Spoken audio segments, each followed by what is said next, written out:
Greetings, I'm Chappers. And I'm the captain. We're at Andertons. We certainly are. Demonstrating this phenomenal dynamic looper from Vox. The Vox VDL1, Vox Dynamic Looper.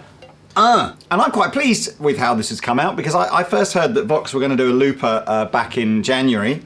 And I thought, well, we've already got the Digitech Jamman and we've got the new Boss RC30 and they're pretty powerful loopers, so I was kind of hoping that Vox wouldn't just come along and go, here's our one, it's the same, just says Vox on it.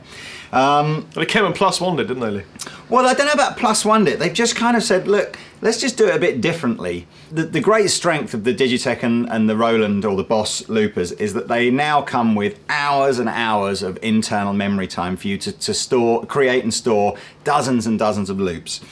But that's about all they really do. The Vox one doesn't have a great deal of looping time. It actually goes back to perhaps more like some of the early loopers where you've got 90 seconds of loop time. They kind of sidestepped it more into the effects territory, haven't Yeah, what they've done, what I quite like on here, we've got like a mini multi-effects section in here. So we've got sort of guitar effects, things to make me sound like a bass guitar. We've got some sort of DJ type effects here, some vocal effects, and we'll run through those.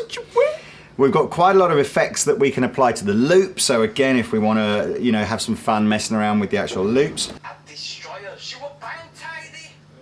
Yeah, so essentially, as well as the built-in guitar effects section and the effects section that we can apply to the loops, we've actually got 4 buttons on here, and I can record and overdub 2 independent loops, which is kind of funky, and we'll do that a bit. So you could have a layered loop on loop 1 that you can have going all the time, and then you can essentially record a second loop that you could kick in over and above the first loop sort of at appropriate times during your song.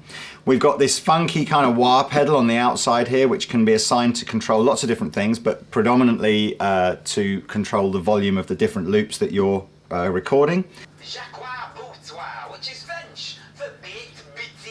We've got all the sort of usual things that you'd have, like an auto record mode, so it's sort of input sensitive, so I can set this up so that rather than pressing a button to start recording, it'll just start recording as soon as we start playing. We've got metronome built in, all that kind of funky stuff.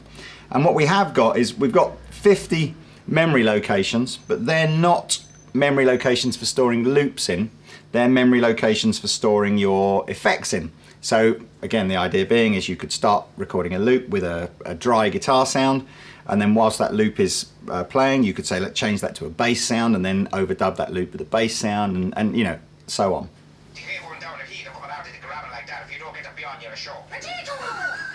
Let me just take you through some of the basic guitar effects that are on here. So we're just plugging straight into the front end of a guitar amplifier. The only effect that you're hearing from the guitar amplifier is a bit of reverb. There's no distortion or anything. Everything else is coming from here. So I'm just going to step through some of the sounds. I'm not going to explain too much, just going to step through them. So.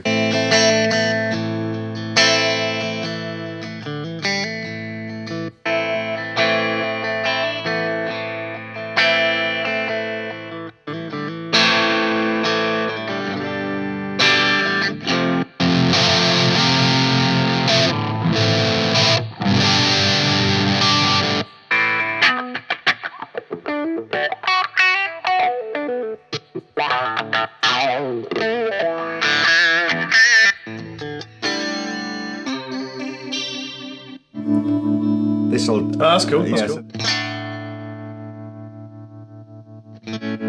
So the volume pedal obviously is adjusting the amount of the effects in each one. This is a bass simulation now, so if you just do some single notes, there's different bass settings.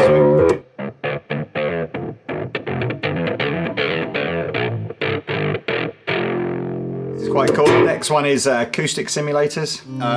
There's a pitch shift which we won't really be able to demonstrate like this. Well, I can. I mean, if you play, I'll just. Oh yeah. But the idea behind that is that if you've got a loop going already and it's just not quite the right pitch for the tuning of your guitar, you can just basically sort of micro tune your guitar to be in the right tuning. Stutter is like again a tremolo, which I can adjust, which is kind of funky. We got some EQ, just tonal settings, make it bassier.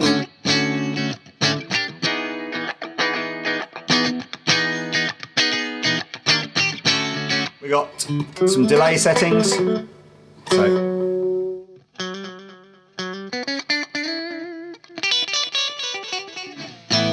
sci-fi. That's really epic, isn't it?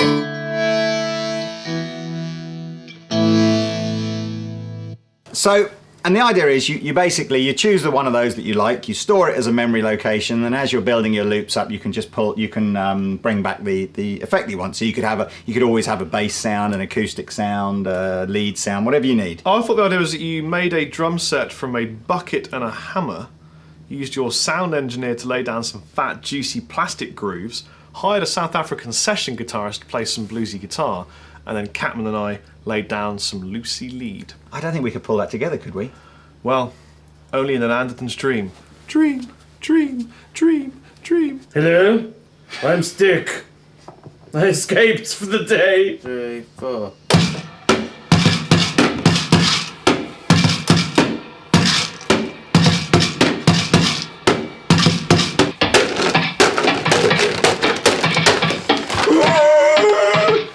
Good day.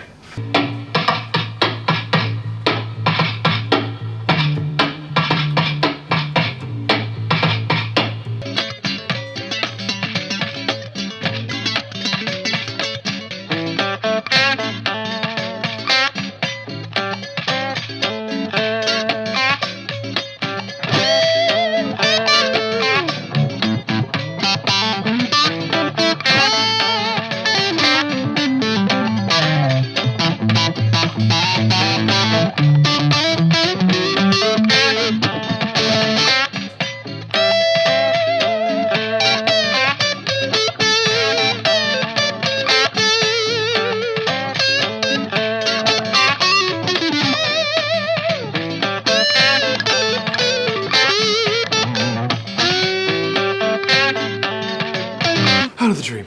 There's no place like home. There's no place like home. What just happened there? I don't know, for some reason, you were playing really well. Why, thank you. Right, so you'll see all this in the close-ups that Rob shoots. But basically now what I'm going to do is I'm going to activate loop 1. In fact, I'm going to put this really on the floor now so that Luke Skywalker can Some damn fool errand. can basically start the loop. So I'm just going to put us back to a basic sort of crunchy or overdriven guitar sound.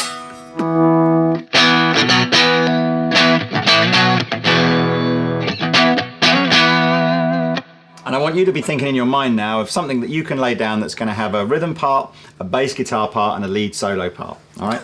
No pressure, so, then. No pressure. So I'll put this on the floor.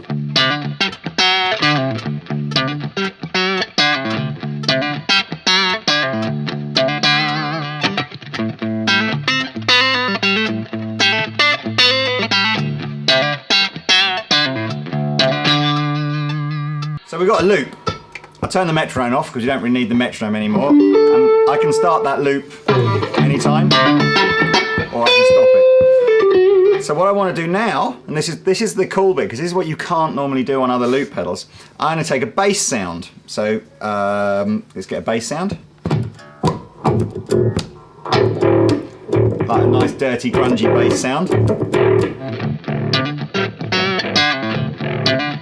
Now I need some lead. Yeah, so you get the idea that you could keep doing that over and over and over again up to a maximum of 90 seconds worth of loop time. Which is actually quite a lot of lead time if you can use it. Yeah, I must admit, when the Boss one and the Digitech one now talk about having, like 30 hours or something of loop time, you think, 90 seconds, that won't be a lot. But you look at any pro looper, yeah. I'm talking dub effects, they just put like loops in that last like 20, 30 seconds. I haven't actually managed to max this out now on any kind of loop that I've tried to do, so I'm guessing it's 90 seconds is obviously plenty. What we'll do for the sort of final element of this, and bearing in mind we're all just overdubbing loop 1 here, we haven't brought in loop 2 yet, so we'll do that later. Essentially I'm just going to find Rob a lead guitar sound now, and you can just put some... and some Bleeding Love. Bleeding Love!